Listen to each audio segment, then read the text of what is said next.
근데 이게 눈물이 나는 게 이제 뭐 금이님하고 있으니까 더 그런 것 같아요. 네네. 그 예전에 TV 보면 사람들 울고 그랬던 게 괜히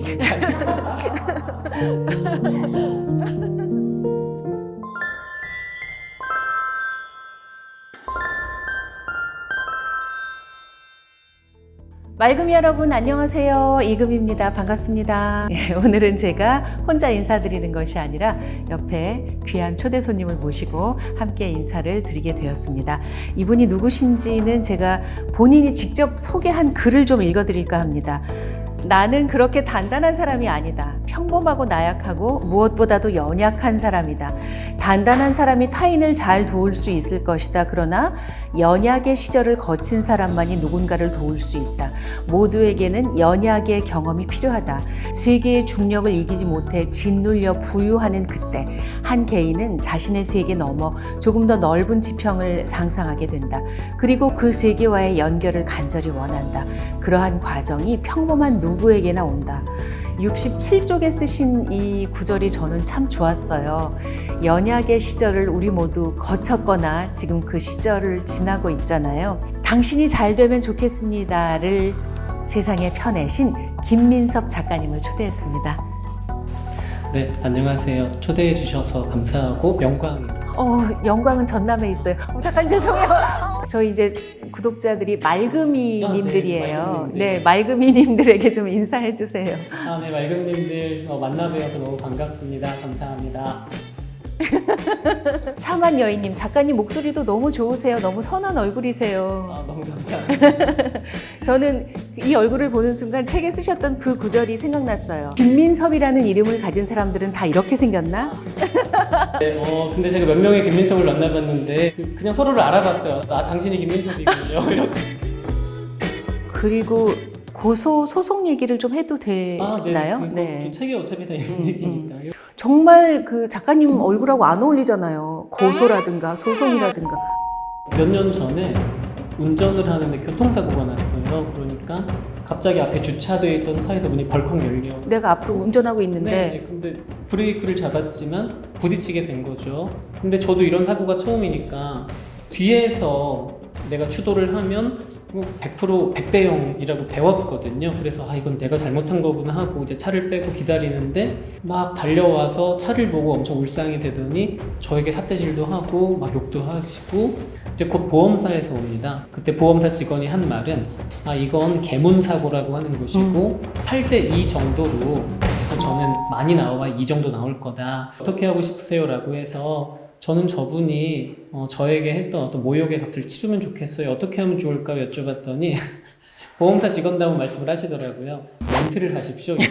렌트를 하겠습니다. 말씀드리고 기다리는데 너무 좀 여러 가지 감정이 복합적으로 올라왔어요. 저 사람한테 꼭 말해주고 싶은 게 생겼어요. 당신은 타인에게 그렇게 무례해서는 안 된다. 그리고 당신의 감정을 그렇게 타인에게 소비할 권리나 권한도 누구도 준 적이 없다. 이렇게 꼭 얘기하고 싶었거든요.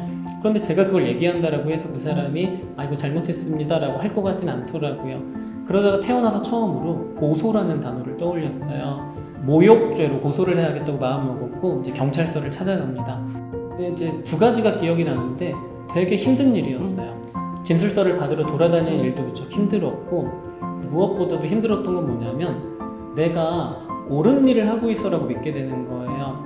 내가 이 사람을 벌하는 것, 이 사람이 안 되게 만드는 건 당연한 거니까 나는 지금 조금 더 당당해도 돼. 이런 생각을 하니까 제가 마음이 전에 없이 이렇게 들뜨더라고요.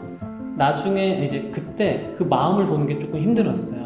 왜냐하면 타인이 잘 되기를 바라는 마음일 때는 제가 이제 좀 가라앉아서 저를 좀 볼 수 있었는데 타인이 안 되기를 바라는 마음은 좀 위험해 보이더라고요. 제가 마치 괴물이 되는, 그러니까 나만 옳다고 믿는 괴물이 되는 것 같아서 그 고소를 진행하러 다니는 동안 나는 완벽히 옳은 사람이 아니야. 대신 그 사람에게 이런 일을 해서는 안 되는 거야 라는 이야기를 해주는 걸로 충분해 라는 생각으로. 그리고 또 궁금했어요. 우리 사회는 이러한 사람에게 모욕의 비용을 어느 정도 물릴 수 있는 사회인가.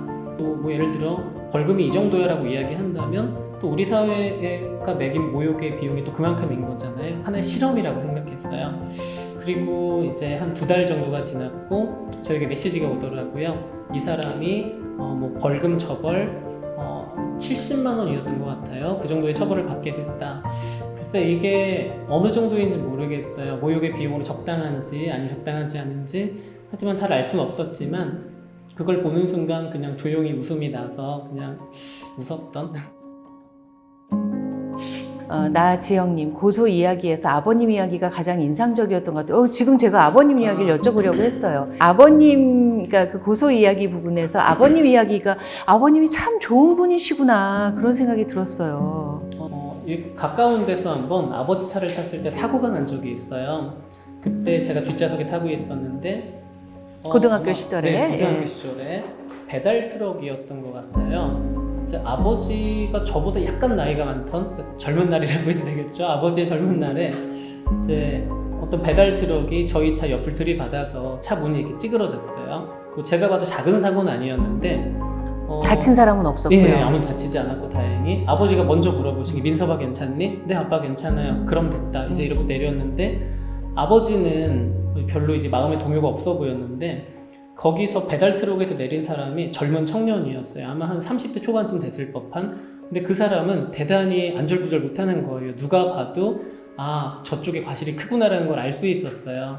근데 아버지가 그 청년을 이렇게 바라보더니 갑자기 곁에 가서 괜찮아요 라고 하시는 거예요. 괜찮으니까 어서 가보세요 라고 해서 제가 그걸 보고 이상하다 왜 그냥 가라고 하지? 드라마 보면 막 들어눕기도 하고 또 저는 아버지가 어디를 잡으면 나도 아이고 이런 준비를 하고 있었는데 아버지 그렇게 말씀하시는데 그 택시 아저씨가 명함이라도 드리겠다 하니까 명함도 필요 없다 어서 가라 하고 정말 차에 택배 아저씨가 택배하는 그 젊은 청년을 차에 떠밀다시피 넣고 아버지는 또 이제 저를 태우고 그 고장난 차를 가지고 운전을 해서 또 가는 거예요. 그래서 아버지가 그러시더라고요. 민서봐, 지금 저 사람은 배달 일을 하고 있는 것 같고 아마 하루 벌어서 하루 먹고 살 거다. 그래서 아마 이 사고 때문에 며칠을 공쳐야 될 텐데 아버지는 이 문을 수리할 정도의 돈은 있다. 너도 나중에 이런 일이 있으면 이렇게 하면 좋겠다 이렇게 말씀을 하시는데 그때 이해가 잘 안 되는 거예요. 그러면서 아버지가 엄마한테는 얘기하지 마 이랬는데 근데 또 엄마 모르는 게 없잖아요. 저도 집에 가서 저도 이런 일이 있었어 이렇게 얘기했더니 어머니가 아이고 이렇게 또 한숨을 푹 쉬고. 근데 이제 시간이 지나 보니까 제 아버지였다면 어떻게 했을까 생각해 보게 되는 거예요. 내 아버지가 이런 상황에 노출됐다면 근데 제 아버지도 아마 그 사람을 고소했을 거라 생각해요. 왜냐하면 그 배달을 하던 그 청년은 누가 봐도 연약한 사람이었거든요.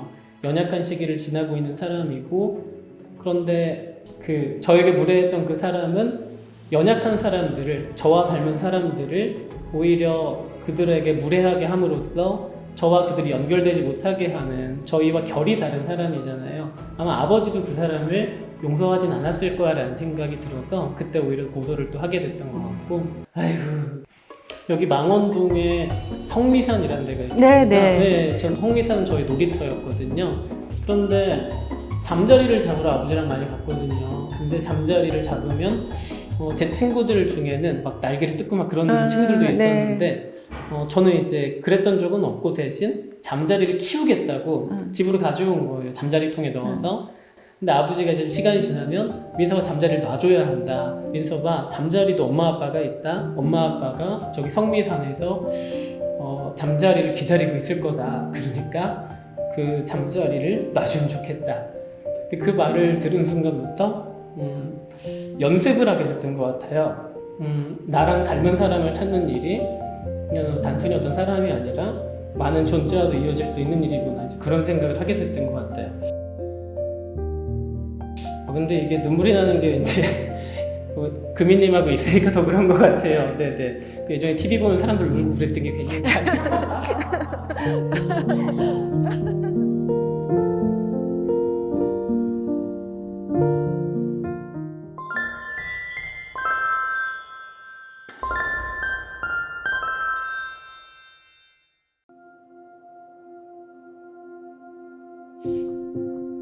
평화, 우주의 평화.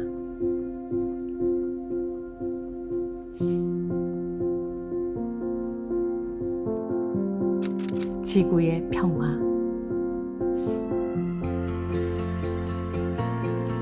나라의 평화, 가족의 평화, 우리 모두의 평화. 이제 당신의 평화를 들려주세요. 무한한 상상력으로, 드넓은 헤아림으로. 평화, 당신의 이야기. 2021 호아빈의 리본 평화 영상제.